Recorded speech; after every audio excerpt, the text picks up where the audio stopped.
नमस्कार। चलिए एक ऐसी मॉडर्न इन्वेस्टिगेशन की दुनिया में चलते हैं जहां सबसे बड़ा सुराग सबके सामने होते हुए भी किसी को नजर नहीं आता। आज हम सुज़ैन ग्लास्पेल की एक सदी पुरानी कहानी को खंगाल रहे हैं, जो एक बहुत बड़ा सवाल उठाती है कि असली न्याय आखिर होता क्या है। तो सवाल तो यही है ना, कि एक बिखरी हुई रसोई एक मर्डर मिस्ट्री कैसे सॉल्व कर सकती है। असल में पूरी कहानी का सार बस इसी एक बात में है कि सच अक्सर उन जगहों पर छिपा होता है जिन्हें हम मामूली समझकर नजरअंदाज कर देते हैं। तो सीन कुछ ऐसा है, एक बिल्कुल अलग थलग वीरान सा फार्म हाउस। घर का मालिक जॉन राइट मर चुका है और उसकी पत्नी मिनी, जो कि मुख्य संदिग्ध है, वो अजीब तरह से शांत है, एकदम खामोश। तो जब काउंटी अटर्नी और शेरिफ जांच के लिए पहुंचते हैं तो मामला ऊपर से तो बिल्कुल सीधा लगता है। जॉन राइट का गला घोटा गया है और घर में उसकी पत्नी के सिवा कोई नहीं है। लेकिन एक पेच है, मिनी राइट कुछ भी बोलने को तैयार नहीं है और हत्या का कोई मकसद दूर दूर तक नजर नहीं आ रहा। और बस यहीं से कहानी दो अलग अलग हिस्सों में बंट जाती है।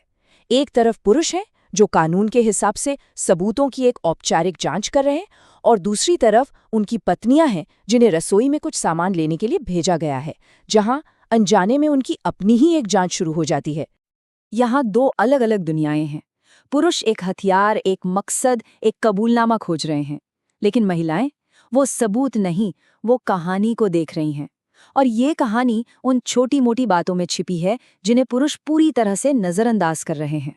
और यही सोच, यही तिरस्कार कहानी का असली मोड़ है। पुरुषों का ये मानना कि महिलाओं की दुनिया, उनकी चिंताएं सब फालतू की बातें हैं, यही सोच उन्हें सच देखने से रोक देती है।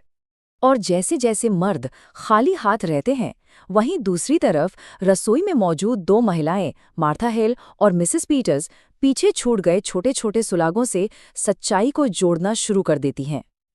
उनका ध्यान सबसे पहले मिनी की रजाई पर जाता है। सिलाई बिल्कुल ठीक है, लेकिन फिर अचानक एक हिस्से में टाँके एकदम बेतरतीब हैं, जैसे सिलाई करते करते किसी का हाथ बुरी तरह कांप गया हो। ये किसी गहरी मानसिक उथल-पुथल का एक साफ इशारा था।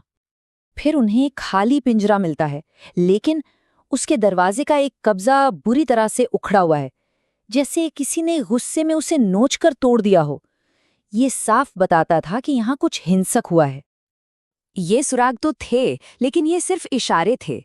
असली जवाब, जो सब कुछ बदल देने वाला था, वो न तो खलिहान में था और न ही बेडरूम में। वो तो एक मामूली से सिलाई के डिब्बे में बंद था। और यही कहानी का, जांच का, हर चीज का रुख पूरी तरह से बदल जाता है।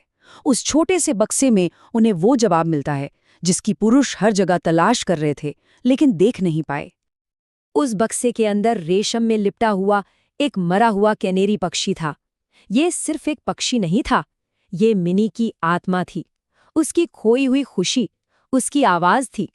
और उसकी गर्दन भी ठीक वैसे ही मरोड़ी हुई थी जैसे जॉन राइट की। ये वो आखिरी जुल्म था जिसने मिनी को तोड़ कर रख दिया, और यही वो मकसद था जिसे पुरुष खोज रहे थे। अब वो महिलाएं एक ऐसी दुविधा में फंस जाती हैं जहां एक तरफ कानून है और दूसरी तरफ न्याय। मिनी को दोषी ठहराने का सबसे बड़ा सबूत अब उनके हाथ में है। तो सवाल ये उठता है कि अब क्या किया जाए? क्या कानूनी फर्ज निभाया जाए और मिनी को सजा दिलाई जाए, या फिर हमदर्दी का रास्ता चुनकर उसके दर्द को समझते हुए उसे बचाया जाए? ये एक बहुत भारी फैसला है। और फिर बिना एक शब्द कहे वो एक फैसला लेती हैं। ये एक अनकहा समझौता है जो औरतों के दुख की एक साझा समझ पर टिका है। वो चुपचाप उस मरे हुए पक्षी को अपनी जेब में छुपा लेती हैं। और इसी को कहते हैं नारी एकजुटता। एक ऐसा न्याय जो कानून की किताबों से परे है, जो एक दूसरे के दर्द और अनुभवों को समझने से पैदा होता है। तो इस पूरी कहानी का असली मतलब क्या है? ये हमें सिखाती है कि जिन चीज़ों को हम अक्सर छोटी-मोटी बातें समझकर नज़रअंदाज कर देते हैं, उनमें अक्सर बहुत गहरी और बड़ी सच्चाइयाँ छिपी होती हैं। तो देखिए, कहानी में ये चीज़ें सिर्फ चीज़ें नहीं हैं। वो कैनरी पक्षी, मिनी की अपनी दबी हुई आवाज़ थी, वो टूटा हुआ पिंजरा, उसका दम घुटू रिश्ता था, और रसोई जिसे पुरुषों ने बेकार समझा, वही वो जगह थी जहां छिपा हुआ सच सबके सामने आया। इस कहानी को समझने के लिए हमें उस दौर में जाना होगा जब ये लिखी गई थी। 1917 का वो समय जब औरतें अपने अधिकारों के लिए, समाज में अपनी पहचान के लिए लड़ रही थीं। ये कहानी उसी लड़ाई की एक झलक है। तो आखिर में कहानी का असली फैसला क्या है?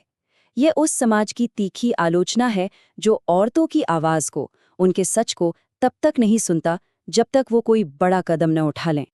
और ये कहानी आज भी हमें एक बहुत बड़ा सवाल पूछने पर मजबूर करती है कि हमारी अपनी जिंदगी में, हमारे आसपास वो कौन सी छोटी-मोटी बातें हैं जिन्हें हम नजरअंदाज कर रहे हैं, और क्या पता उनमें कितनी बड़ी अनकही कहानियां छुपी हों।